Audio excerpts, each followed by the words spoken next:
السلام علیکم ناظرین، ہم آپ کے لیے لائے ہیں اس سیگمنٹ میں جو بہت اچھا سیگمنٹ ہے۔ اس میں آپ کو حیدر پروفیسر صاحب بتائیں گے کہ اچھی خوراک وہ کیسے یوز کرنی ہے اور بری خوراک سے ہم نے کیسے بچنا ہے اور اس کے زندگی پر کیا اثرات مرتب ہوتے ہیں۔ چلو بتائیں جی حیدر صاحب۔ السلام علیکم ورحمۃ اللہ وبرکاتہ۔ تمام سننے والوں کو، دیکھنے والوں کو میرا سلام۔ خورم بھائی نے ایک بڑا دلچسپ موضوع چھیڑا ہے اور وہ ایک بنیادی اہمیت کا حامل ہے ہماری زندگی میں، کیونکہ انسان خوراک کو ہر روز اپنی زندگی کا ایک اہم حصہ سمجھتا ہے اور اپنی زندگی کی اور اپنے جسم کی بقا کے لیے وہ تگ و دو کرتا ہے بہتر خوراک کی طرف۔ جی، اس میں کوئی شک نہیں ہے کہ کھانے پینے کی اشیاء میں ہمیں عقل مندی کا مظاہرہ کرنا چاہیے جب ہم ان کا چناؤ کرتے ہیں۔ ویسے تو عام طور پر ہم بہت سی چیزیں روزانہ اپنی خوراک میں شامل کرتے ہیں، جن میں بعض سبزیاں ہیں، پھل ہیں اور کئی طرح کے مشروب ہیں، لیکن یہ بہت زیادہ اہم بات ہے کہ ہم کیا کھاتے ہیں، اور اس سے بھی زیادہ اہم بات یہ ہے کہ ہم کیا نہیں کھاتے، ہمیں کیا نہیں کھانا چاہیے۔ میں اس کو اس طرح سمجھاتا ہوں کہ اگر ایک آدمی روزانہ بہت اچھی خوراک کھا رہا ہے لیکن اس کے ساتھ ساتھ وہ کوئی ایسی خوراک لے رہا ہے جو اس کی صحت کے لیے نقصان دہ ہے، اس کی صحت کے لیے مضر ہے، تو وہ اس کو اچھی خوراک کا بھی کوئی فائدہ نہیں ہونے دیتی۔ تو اس لیے ناظرین، آپ جو خوراک، جو کھانا کھا رہے ہیں، اس میں اس چیز کا خیال رکھنا بھی بہت ضروری ہے کہ آپ کوئی ایسی چیز نہ کھائیں جو آپ کی صحت کے لیے ناگزیر ہو۔ سبزیوں میں اگر ہم بات کریں تو بہت سی ایسی سبزیاں ہیں جن میں بہت زیادہ فوائد ہیں، بہت زیادہ ان کی اچھی تاثیر ہے اور کئی بیماریوں سے وہ انسان کو لڑنے میں قوت مدافعت مہیا کرتی ہیں۔ بلکہ ایک مطالعے کے مطابق ہر بیماری، خواہ وہ آج کے دور میں لا علاج ہی کیوں نہ ہو یا اس کا علاج ممکن ہو، اس کا جو قدرتی طریقہ اس کے علاج کا وہ سبزیوں میں پوشیدہ ہے۔ اور اسی طرح میں کہنا چاہوں گا کہ ہر وہ بیماری جو ہماری صحت کے لیے ناگزیر ہے، وہ بھی کچھ ایسی سبزیوں یا کچھ ایسی چیزوں سے ہم اپنے اندر اس کو لے لیتے ہیں جو کہ ہماری صحت کو بعد میں خطرات کا سامنا کرنا پڑ سکتا ہے۔ تو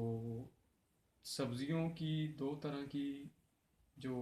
اس بحث کے متعلق اقسام ہیں، وہ میرے نزدیک دو طرح کی ہیں۔ کچھ سبزیاں ایسی ہیں جو اچھی تاثیر رکھتی ہیں اور بعض صحت کے لیے مضر ہیں۔ یہ میں آپ کو بتانا چاہوں گا کہ پودوں کے اندر جب ایک پودا نشو و نما کرتا ہے تو ان کے اندر ایک پروٹین ہوتا ہے جس کا نام لیکٹن ہے۔ وہ اس پودے کو ایک حفاظتی خول مہیا کرتا ہے، ایک حفاظتی ڈھال مہیا کرتا ہے کہ وہ جو بیرونی عناصر ہیں وہ اس کو نقصان نہ پہنچا پائے۔ کچھ پودوں کے اندر یہ پروٹین جس کا نام لیکٹن میں نے عرض کیا ہے، یہ بہت زیادہ مقدار میں، بہت زیادہ مضبوطی کے ساتھ موجود ہوتا ہے، جو کہ بعد میں بھی اس کے اندر رہتا ہے۔ مثال کے طور پر جیسا کہ دالیں ہو گئیں اور جو نائٹ شیڈ پلانٹس ہیں، ان کے اندر یہ پروٹین ہائی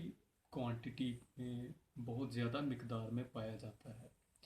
جب ہم ان سبزیوں کا استعمال بہت کثیر تعداد میں کرتے ہیں اور روزمرہ کی زندگی میں اس کو لیتے ہیں، تو وہ پروٹین جو لیکٹن جس کو کہا جاتا ہے، جو ایک پودے کو حفاظتی شیلڈ دیتا ہے، وہ بھی ہماری باڈی کے اندر، ہمارے جسم کے اندر داخل ہو جاتا ہے، اور داخل ہوتے ہی وہ لیکی گٹ کا باعث بنتا ہے۔ اور جب لیکی گٹ ایک انسان کا ہو جائے تو وہ سمجھ لیں کہ وہ باہر کی بیماریوں کو اپنے اندر آنے کا ایک رستہ دیتا ہے، اور اسی سے انسان کی جو صحت ہے وہ متاثر ہوتی ہے، انسان بیماریوں کا شکار ہو جاتا ہے، اور سب سے بڑھ کر جو اس کے ڈیفینسو سیلز ہیں،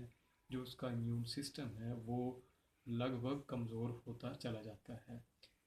تب تک جب تک اس کو ہیل نہ کیا جائے، جب تک اس کو دوبارہ سے واپس اس حالت میں نہ لایا جائے جیسا کہ وہ پہلے تھا۔ میں عرض کرتا چلوں کہ ٹماٹر، آلو، دالیں، اور جو ہول گرینز ہیں، چاول، اناج جتنے بھی طرح کے ہیں، چنے وغیرہ، ان سب کے اندر جو لیکٹن ہے یہ بہت زیادہ کوانٹیٹی میں، بہت زیادہ مقدار میں موجود ہے۔ میں ایک مثال بیان کرتا ہوں کہ ریڈ کڈنی بینز ہیں، یورپ میں بہت مشہور ہیں، وہ کھائے جاتے ہیں۔ اگر ایک آدمی 6 ریڈ کڈنی بینز کچے کھا جاتا ہے تو اس کی موت واقعہ ہو سکتی ہے، اور حتیٰ اس کو پکانے کے بعد، اچھی طرح پریشر کوک کرنے کے بعد بھی جو لیکٹنز ہیں وہ اس کے اندر ویسے موجود رہتے ہیں، وہ بآسانی انیکٹیو نہیں ہوتے۔ لیکن اگر ایک سبزی جو لیکٹنز میں بہت زیادہ ہائی ہے، اگر ہم وہ کچی کھائیں گے، را جسے ہم عام زبان میں کہتے ہیں، را ویجیٹیبلز، اکثر ڈاکٹرز سجیسٹ کرتے ہیں، جو کہ قطعی طور پہ ایک غلط عمل ہے۔ را ویجیٹیبلز صحت کے لیے اچھی نہیں ہیں۔ ایک تو جس طرح آج کل سبزیاں اگائی جا رہی ہیں، جو کنٹامینیٹڈ واٹر کے ساتھ، گندے پانی کے ساتھ ان کو اگایا جاتا ہے، فرٹیلائزرز کے ساتھ وہ تیار ہوتی ہے، تو کچی سبزیاں تو ویسے بھی آج کے دور میں مفید نہیں ہیں، اور اس کے اندر جو قدرتی پروٹین لیکٹن ہے وہ بھی کچی سبزیوں کے اندر زیادہ ہائی کوانٹٹی میں موجود ہوتا ہے، بلکہ آپ یوں کہہ لیں کہ وہ ایز اٹ از اس میں ویسے ہی موجود ہوتا ہے جیسا کہ سبزی توڑنے سے پہلے تھا۔ تو بہتر ہے کہ اگر آپ کبھی چانس لیں ایسی سبزیوں کو پکانے کا، تو اس کو اچھی طرح سے اس کو کوک کریں، اس کو اچھی طرح سے اس کو گلا لیں۔ تو اسی طرح ایسی سبزیاں جو اپنے اندر صلاحیتیں رکھتی ہیں لیکٹنز کو،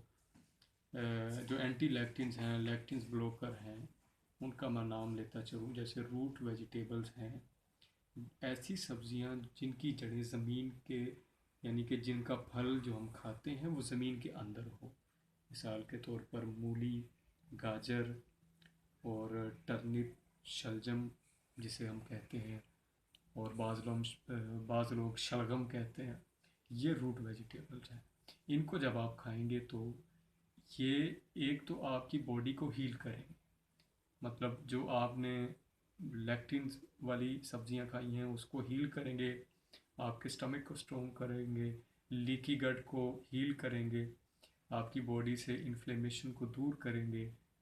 تو ایک تو یہ ان کے فوائد ہیں، اور دوسرا ان میں ایسے منرلز ہیں جو کہ کینسر سیلز کو بیٹ کریں گے، آپ کے اندر آپ کی انسولین بیلنس کو مینٹین کریں گے۔ یہ وہ سبزیاں ہیں جن کی ہمیں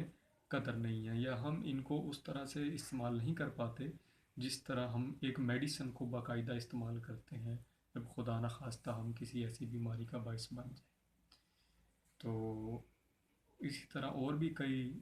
سبزیاں اور چیزیں ہیں جن سے ہم اپنی باڈی کو بعض متعدد بیماریوں سے بچا سکتے ہیں، اور میں یہ سمجھتا ہوں کہ اگر ایک انسان اپنی خوراک کو سمجھ جائے اور وہ اس گول تک پہنچنا چاہتا ہے، جس سے ایک صحت مند زندگی کا راز ملتا ہے، تو ہمیں جو ایلوپیتھک جو سسٹم ہے اس سے نجات مل سکتی ہے، اور ہم خود قدرتی ادویات، یہ سبزیاں، اس میں کوئی شک نہیں ہے، یہ قدرتی ادویات ہیں، ان کے ذریعے سے اپنے جسم کو بہت سی بیماریوں اور رکاوٹوں سے بچا سکتے ہیں۔ انشاءاللہ اگلی ویڈیو میں اپنی طالب علمانہ حیثیت سے مزید کوئی بات آپ سے شیئر کروں گا۔ تب تک کے لیے حیدر نقوی کو اجازت دیجیے۔ اللہ حافظ۔